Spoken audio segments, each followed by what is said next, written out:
Γεια σας και καλώς ήρθατε στο κανάλι μας. Σήμερα θα συζητήσουμε για τον πιο δυνατό συνδυασμό στο φλερτ, την αυτοπεποίθηση και το χιούμορ. Αν θέλεις να γίνεις ακαταμάχητος και να δεις πραγματικά αποτελέσματα στο φλερτ, τότε αυτό το βίντεο είναι για εσένα. Θα μάθεις πώς να χρησιμοποιήσεις αυτά τα δύο όπλα για να κερδίσεις την προσοχή του ατόμου που σε ενδιαφέρει και να το κάνεις να σε θυμάται για πάντα. Αλλά πριν ξεκινήσουμε, μην ξεχάσεις να κάνεις εγγραφή στο κανάλι, να αφήσεις ένα σχόλιο με τις εμπειρίες σου και φυσικά να πατήσεις το like αν σου αρέσουν οι συμβουλές που θα ακολουθήσουν. Πάμε να δούμε πώς η αυτοπεποίθηση και το χιούμορ μπορούν να σε οδηγήσουν στην επιτυχία στο φλερτ. Κεφάλαιο 1. Η σημασία της αυτοπεποίθησης στο φλερτ. Η αυτοπεποίθηση είναι το θεμέλιο πάνω στο οποίο χτίζεται κάθε επιτυχημένο φλερτ. Χωρίς αυτοπεποίθηση δεν μπορείς να εντυπωσιάσεις τον άλλον, ούτε να τον κάνεις να νιώσει άνετα γύρω σου.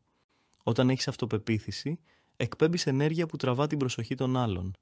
Είσαι ήρεμος, σίγουρος και αυτός είναι ο πρώτος παράγοντας που κάνει τους ανθρώπους να έλκονται από εσένα. Αλλά πώς μπορείς να αποκτήσεις αυτή την αυτοπεποίθηση? Δεν είναι κάτι που συμβαίνει από τη μία μέρα στην άλλη, αλλά με λίγη δουλειά και εξάσκηση μπορείς να τη χτίσεις σιγά σιγά. Μερικές βασικές στρατηγικές είναι να ξεκινήσεις από την εμφάνισή σου. Όταν αισθάνεσαι καλά με το σώμα σου και τη στολή που φοράς, η αυτοπεποίθηση σου ανεβαίνει αυτόματα.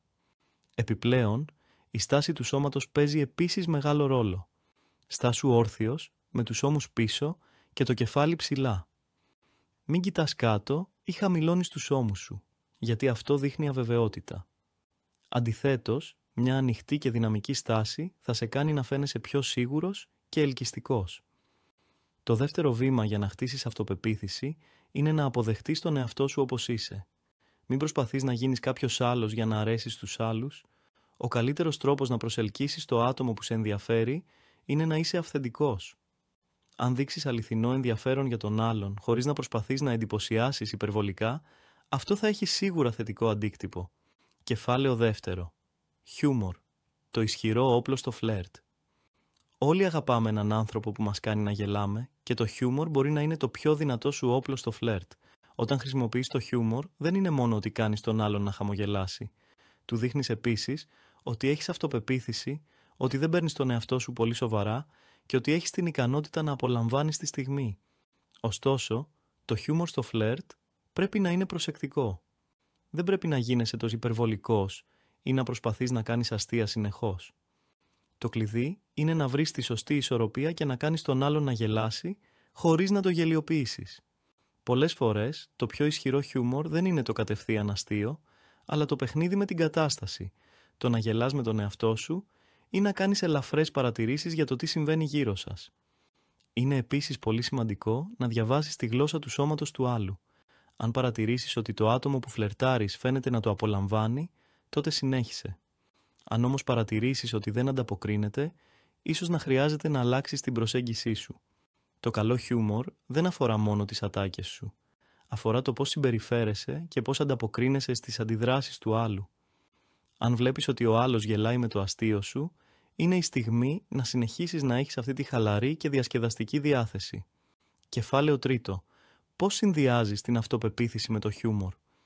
Τώρα που γνωρίζουμε τη σημασία της αυτοπεποίθησης και του χιούμορ, ας δούμε πώς μπορείς να τα συνδυάσεις για μέγιστα αποτελέσματα στο φλερτ. Ο πρώτος κανόνας είναι να δείξεις την αυτοπεποίθησή σου με το χιούμορ σου. Αν κάνεις αστεία με τον εαυτό σου, χωρίς να νιώθεις άβολα ή να χάνεις την αξιοπρέπειά σου, αυτό δείχνει ότι είσαι άνετος με το ποιος είσαι. Ένας άνθρωπος που μπορεί να γελάσει με τον εαυτό του και να είναι αυθεντικός, θα τραβήξει την προσοχή, γιατί φαίνεται αληθινός και ανοιχτός. Δεύτερον, το χιούμορ σου πρέπει να είναι ελαφρύ και να μην προσπαθεί να εντυπωσιάσει ή να κάνει τον άλλον να νιώσει άσχημα. Οι καλύτερες στιγμές στο φλερτ προκύπτουν όταν υπάρχει χαλαρότητα και αυθορμητισμός. Αν χρησιμοποιήσεις το χιούμορ για να σπάσεις τον πάγο και να κάνει τον άλλον να αισθάνεται άνετα, τότε θα δημιουργήσεις ένα θετικό κλίμα που ενθαρρύνει τη συνέχεια της συζήτησης. Τρίτον, συνδύασε την αυτοπεποίθηση με χιούμορ για να δείξεις το ενδιαφέρον σου. Αν παρατηρήσεις κάτι θετικό στον άλλον, χρησιμοποίησέ το για να του κάνεις ένα αστείο και να δείξεις ότι παρατηρείς τις μικρές λεπτομέρειες που κάνουν τον άλλον μοναδικό. Επίλογος, αυτοπεποίθηση και χιούμορ είναι ο απόλυτος συνδυασμός για να πετύχεις στο φλερτ.